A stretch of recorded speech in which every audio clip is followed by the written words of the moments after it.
Nah, itu tadi masjid adalah Masjid Aisyah Ar-Razi. Jadi ini ada seorang orang kaya di Saudi ini yang bernama Ar-Razi, ya, makanya ada juga Bang Ar-Razi di sini. Jadi beliau memiliki kekayaan yang banyak sehingga dia mewakafkan satu masjid untuk ibunya. Jadi itu tadi masjid diwakafkan untuk ibunya. Ibunya bernama Aisyah Ar-Razi. Ya. Jadi ini mungkin memberikan pelajaran buat kita. Seberapapun kayanya kita tidak pantas untuk melupakan seorang ibu. Nah, jadi itu salah satu bakti seorang anak kepada ibunya, membuatkan masjid Aisyah Ar-Razi, dan itu masjid termewah kedua yang ada di kota suci Mekah. Insya Allah nanti kita program kedua, masih ada program kedua kita itu ziarah untuk ambil umrah Mekah, Madinah, Arab Saudi. Itu sudah menjadi daerah tersubur di dunia. Nah, fakta sekarang kota Mekah sudah mulai menghijau. Bahkan di Madinah kayak hujan. Bahkan di Madinah itu Hujannya. Gunung-gunungnya ada yang sudah menghijau. Kemudian Arab sudah dituruni salju. Ceritanya kiamat sudah mendekati. Nanti waktu itu Bapak Ibu sekalian, selesai perang Tabuk, menyampaikan kepada sahabatnya, kalau usiamu panjang sahabatku sekalian, kamu akan melihat daerah ini dipenuhi dengan rumput, sungai-sungai. Coba kita lihat di sebelah sana, itu pohon tumbuh, kemudian tadi ada rumput-rumput hijau, padahal ini daerah padang pasir, daerah tandus.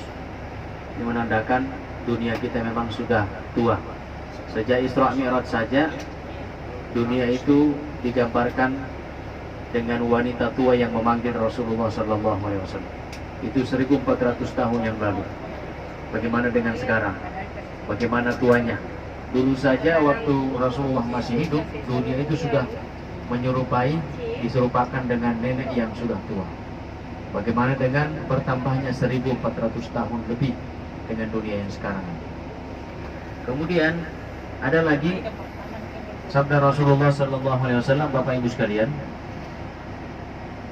ketika kamu melihat Ka'bah tidak tersentuh langsung dengan cahaya matahari karena dibayang-bayangi oleh as-sa'ah, maka ketahuilah kiamat sudah di depan kamu.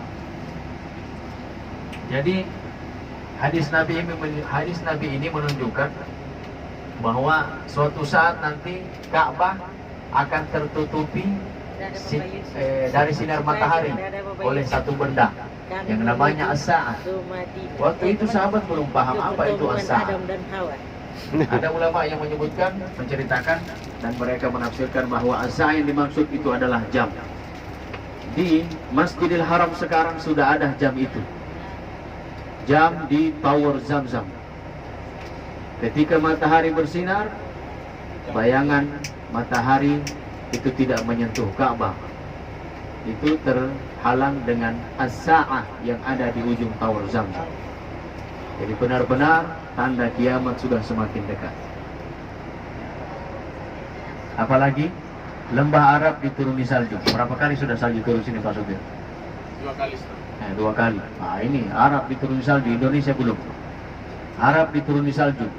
Bahkan es batu. Oh, batu es. Ya. Ya, bayangkan ini Bapak Ibu sekalian. Ini daerah yang tandus tapi dituruni batu es. Ini akan menjadi daerah tersubur nantinya. Dan Dajjal ketika dia diizinkan keluar, hanya Mekah sama Madinah yang dia tidak bisa masuk ke dalamnya. Seluruh daerah dan kota dia akan lalui, dia akan porak-porandakan, kecuali Makkah dan Madinah. Makanya Rasulullah selalu mengajarkan kita berdoa, Allahumma inna na'udzubika min adzabil qabr. Aku berlindung kepadamu ya Allah dari azab kubur, wa min adzabi jahannam, dari siksa api neraka, wa min fitnatid dunya, dari fitnah dunia, wa fitnatil mahya, dari fitnah kehidupan, wa fitnatil mamat, dan fitnah kematian, wa na'udzubika min syarri fitnatil masiihid dajjal. Dan aku berlindung kepadamu, kami berlindung kepadamu dari fitnah al-masih yang palsu. Kenapa disebut al-masih yang palsu?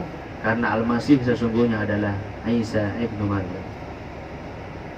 Bapak Ibu sekalian rahimakumullah, sambil mengisi waktu, ya, sudah habis saya punya bahan juga buat cerita ini.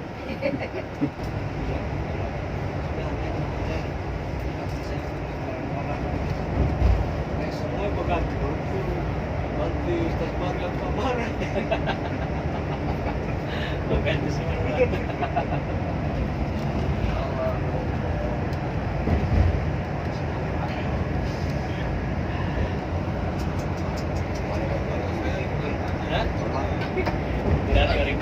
Setiap berapa kali kita naik lagi? Masa? Setiap berapa bulan baru kita naik lagi? Tidak, kalau saya kasihan jamaah ya. Kita maksudnya lebih jemaah. Maksudnya kayak ada mau didorong gitu kan? Kita fasilitasi tapi kita naikkan lagi harganya kan tuh. Itu bukan maksud saya. Maksudnya gaji Dari negara. Itu mana namanya?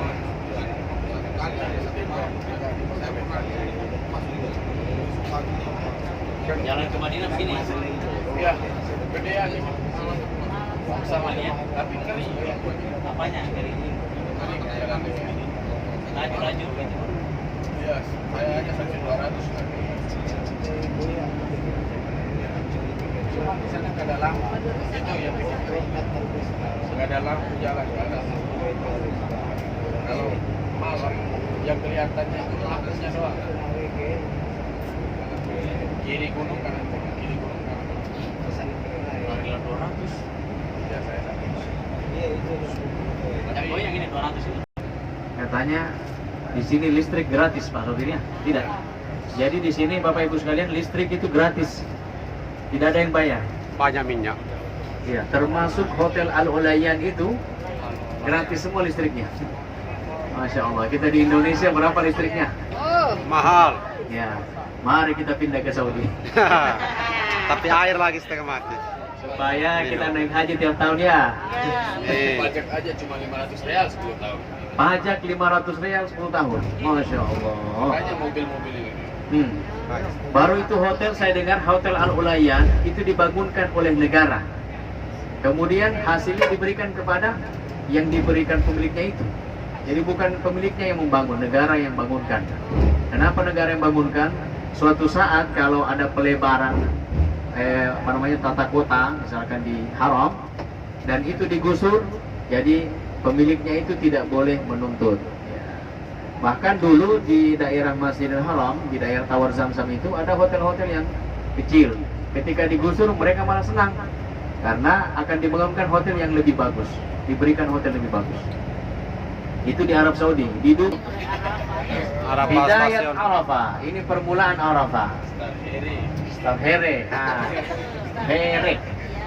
Kalau Here bahasa Indonesia, kalau bahasa Inggrisnya Here. Bahasa Bugisnya Here. Here. Oh, here. Jadi ini Arafah, udah mulai kan nih?